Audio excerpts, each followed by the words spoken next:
Sur cette deuxième petite vidéo, on va se concentrer sur qu'est-ce que c'est que l'autocompassion. C'est important que je vous l'explique parce que c'est ce que je vais attendre de vous concrètement à l'issue de cette vidéo. L'autocompassion n'est pas différente de la compassion qu'on éprouve pour les autres. J'ai même envie de vous poser une question.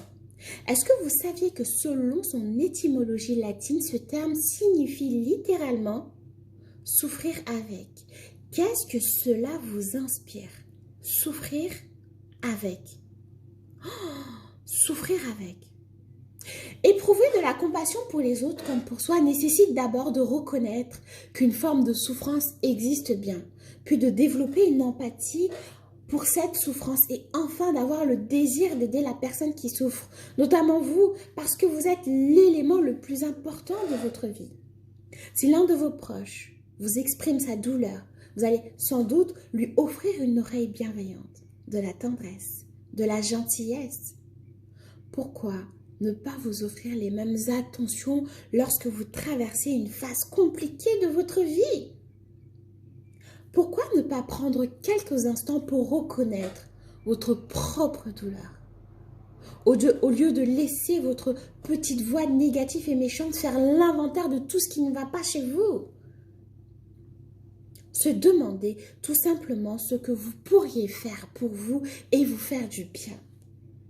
L'autocompassion s'appuie sur plusieurs composantes, notamment 3.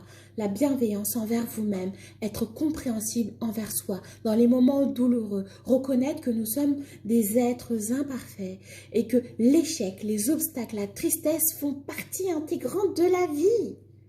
La reconnaissance de sa propre humanité. Si nous nous sentons parfois seuls, isolés, l'une des étapes essentielles serait de reconnaître nos souffrances et d'accepter qu'elles font partie de la condition humaine et qu'elles sont peut-être partagées par d'autres. Pourquoi? Parce que nous sommes des psychosociaux. La pleine conscience, qui peut être définie comme l'observation et l'accueil sans aucun jugement de nos pensées, nos émotions ainsi que nos expériences de vie. Comment on peut développer l'autocompassion? Comment vous traiterez-vous? Un ami? Oui, posez-vous cette question, comment vous traitez vos amis? Remémorez-vous un moment où l'un de vos amis vous a exprimé une souffrance ou une difficulté. Exprimez par papier, sur papier blanche, une feuille blanche, ce que vous faites en général dans ces situations, parce que je sais qu'il y en a eu plusieurs. Ce que vous pourriez dire à cet ami, la manière dont vous allez le rediriger, la manière dont vous allez prendre soin de cet ami. Et en face d'eux, toujours sur une feuille blanche, une autre même, j'ai envie de dire, pensez à des moments où vous vous êtes senti mal, seul, face à votre douleur. Comment agissez-vous habituellement dans ces situations? Et notez-moi tout ça. Observez les différences entre ces deux réponses. S'il y en a, on va se poser une question. Pourquoi? Pourquoi est-ce que vous-même, vous vous traitez différemment? Je dirais, vous vous traitez moins bien. Enfin, écrivez ce qui pourrait être différent si vous faisiez preuve de la même gentillesse envers vous-même et que celle que vous accordez à un ami lorsque vous êtes en difficulté. La prochaine fois que votre petite voix méchante et négative commencera à vous critiquer, à vous rabaisser ou à vous remettre en question, n'hésitez pas à jeter un œil sur votre gauche ou votre droite et peut-être que vous pourriez y retrouver cet ami qui pourrait vous faire du bien, votre vous numéro 2 qui pourrait prendre soin de vous. Souvenez-vous aussi que les émotions, elles sont passagères et qu'elles nous définissent jamais.